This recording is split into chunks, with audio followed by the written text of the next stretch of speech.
Hey everyone, welcome back to the channel. If you're new here or just stopping by, do me a favor right now.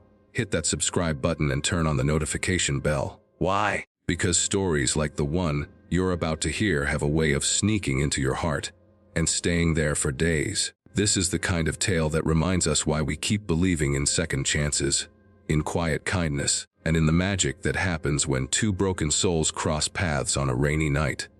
If this story touches you even a little, please smash that like button before we even begin.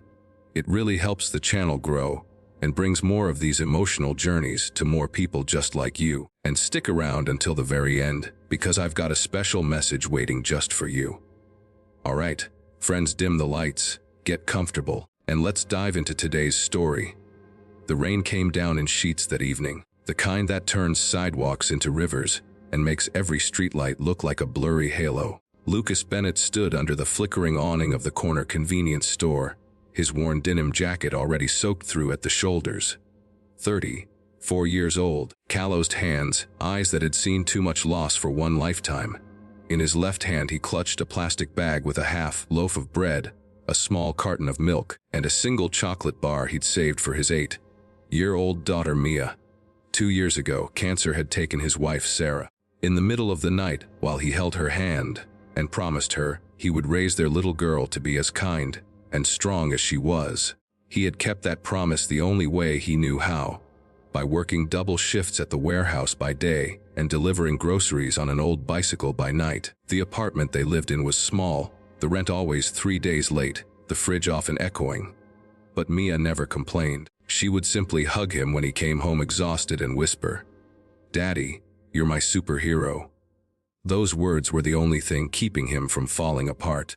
That night, as he stepped out into the downpour, ready to walk the 12 blocks home, a soft voice cut through the sound of rain on pavement. "Excuse me, sir."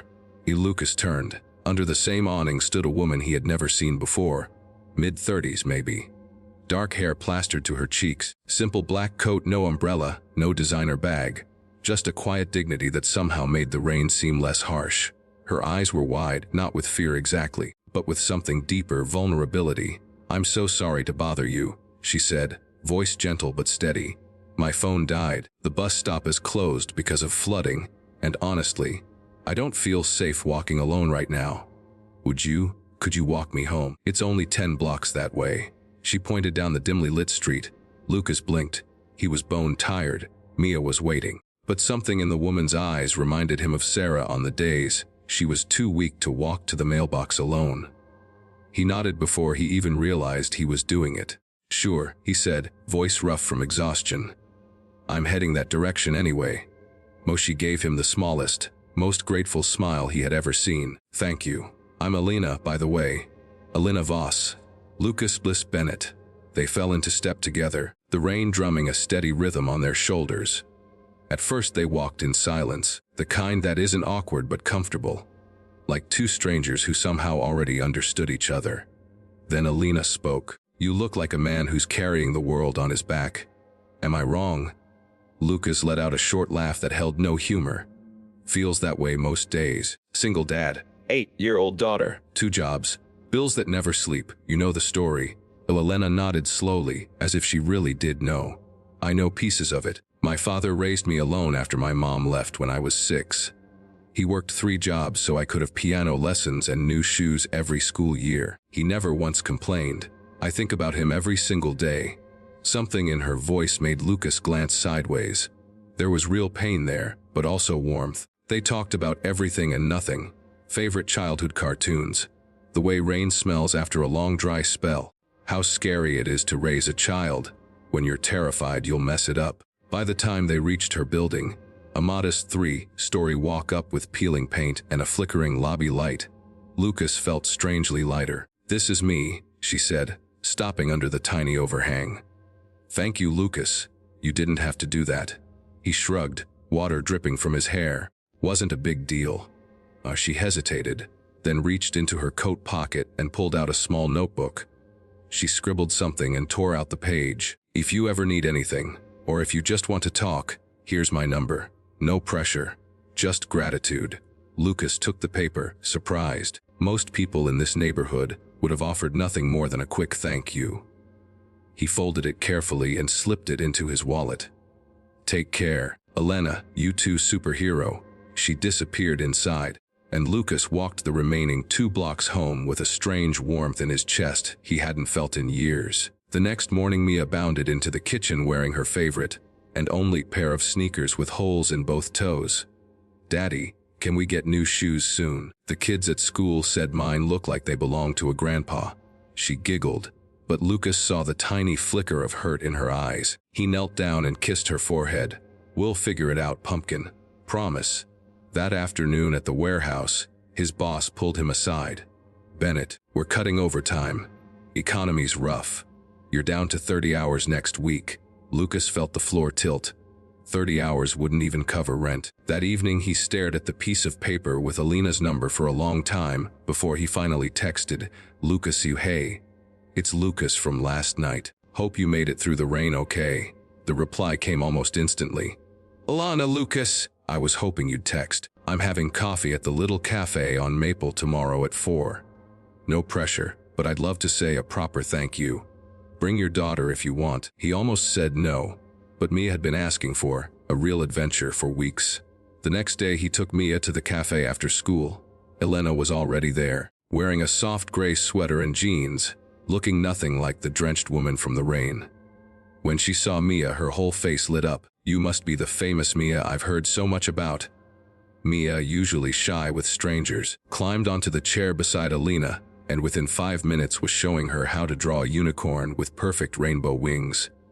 Lucas watched them, heart squeezing. Sarah used to do the same thing with Mia, coloring for hours, laughing until they both had marker on their noses. Elena paid for everything without letting him protest. "My treat. Consider it interest on the kindness loan you gave me." Over the next few weeks, their meetings became the brightest spots in Lucas's gray calendar. Elena never pushed, never pried too deep. She simply showed up. With books for Mia, leftover lasagna she accidentally made too much of, once even a pair of brand new sneakers for Mia that she claimed were samples from a friend who works at a store.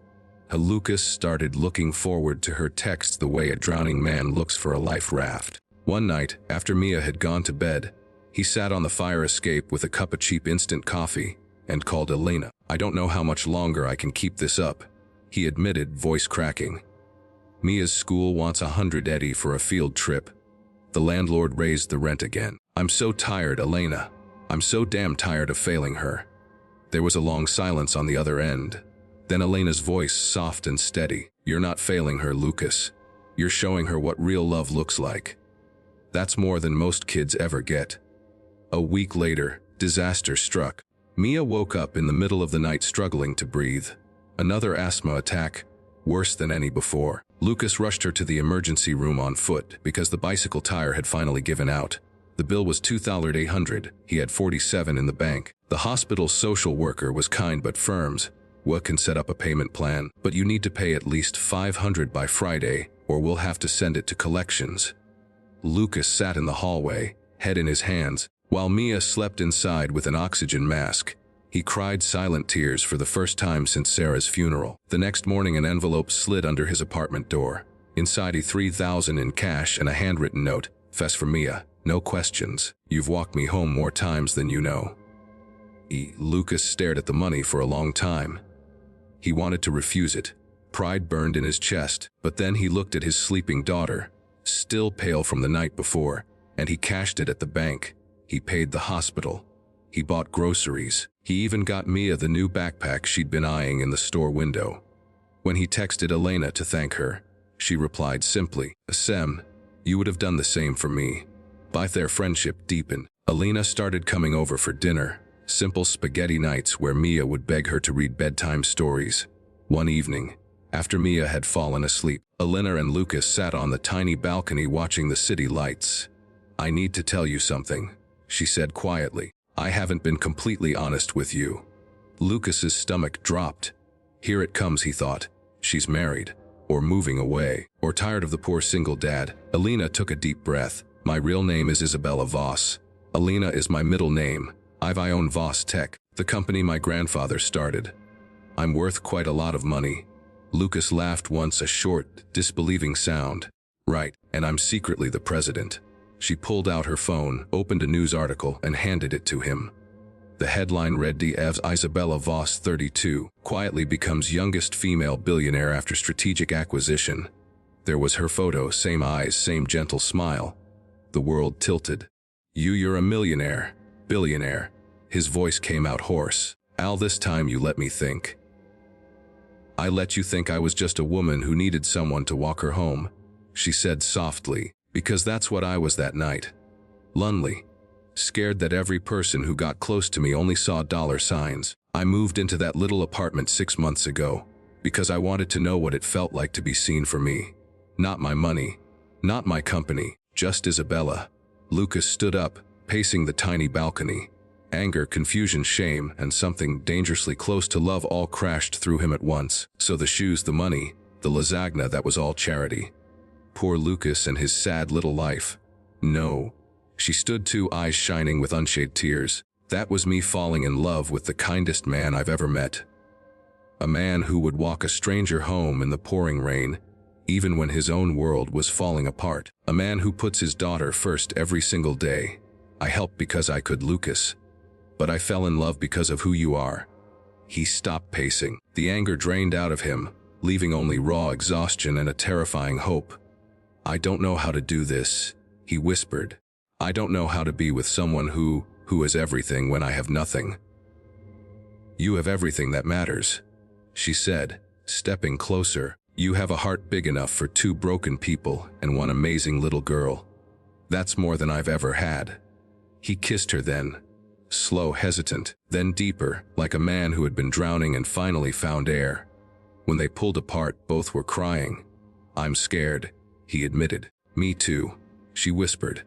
But I've been walking through life alone for so long. Let me walk home with you now, for real this time. The next few months were not a fairy tale. They were real life, with arguments and fears and growing pains. Lucas struggled with pride when Isabella quietly paid off his remaining medical debt and helped Mia get the specialist care she needed. He almost walked away twice, terrified he was becoming the very thing he hated, someone living off a woman's money. But every time he pulled back, Isabella would take his face in her hands and say, Love isn't a transaction, Lucas. It's a partnership. Let me carry some of the weight for once. Mia became the bridge. She adored Isabella, called her Mommy Bella, in a sleepy voice one night that made both adults cry slowly. Lucas began to believe he deserved this, that kindness really could come full circle. 1 year after that rainy night, Lucas stood in a small garden behind Isabella's family estate. She had finally shown him the real house, though she still kept the little apartment for weekends. Mia, now 9 and wearing shiny new shoes that fit perfectly, scattered flower petals down the aisle. Lucas waited at the end in a simple suit Isabella had helped him pick out. Not expensive, just perfect. When Isabella walked toward him in a flowing white dress, no veil, just her beautiful honest smile, Lucas felt Sarah's presence like a warm breeze. He could almost hear her whisper, You kept your promise, my love, now let yourself be happy. They said their vows under strings of fairy lights. Lucas's voice shook when he said, I didn't know that asking a stranger to walk you home would lead me home. But it did. You are my home, Isabella. She cried as she answered, and you taught me that the greatest wealth isn't in bank accounts. It's in the hands that hold you when the world is too heavy. I love you, Lucas Bennett, forever. Maya ran into their arms at the end, and the 3 of them stood there hugging while guests clapped and wiped tears. 2 years later, Lucas owned his own small auto repair shop, funded partly by a loan he insisted on repaying, partly by Isabella's business guidance. Mia was thriving in a school that celebrated her instead of pitying her. Isabella still worked, but she came home every night to the little family she had chosen. Sometimes on rainy evenings, Lucas and Isabella would take a walk, just the 2 of them, retracing the road of that first night. And every time they passed the old convenience store, they would stop, hold hands a little tighter, and remember the question that changed everything. Friends, if you're still here, I hope this story wrapped itself around your heart the way it did mine while writing it. The message is simple but powerful. Never underestimate a single act of kindness. Never judge someone's worth by the size of their wallet or the wear on their shoes. And never be afraid to ask for help or to give it. Because the person you help today might just be the one who walks you home for the rest of your life. If this tale moved you to tears, made you hug your loved ones a little tighter, please hit that like button right now. It takes 2 seconds and means the world to small creators like us. Drop a comment below with the word KNDSS if you believe love like this still exists in the world. Subscribe if you want more stories that heal, that inspire, that remind us we're never truly alone. Share this video with someone who needs hope tonight. Thank you for spending this time with me. You're the reason I keep telling these stories. Until next time, be kind, walk each other home, and remember, you never know who's standing beside you in the rain. I'll see you in the next video. Take care.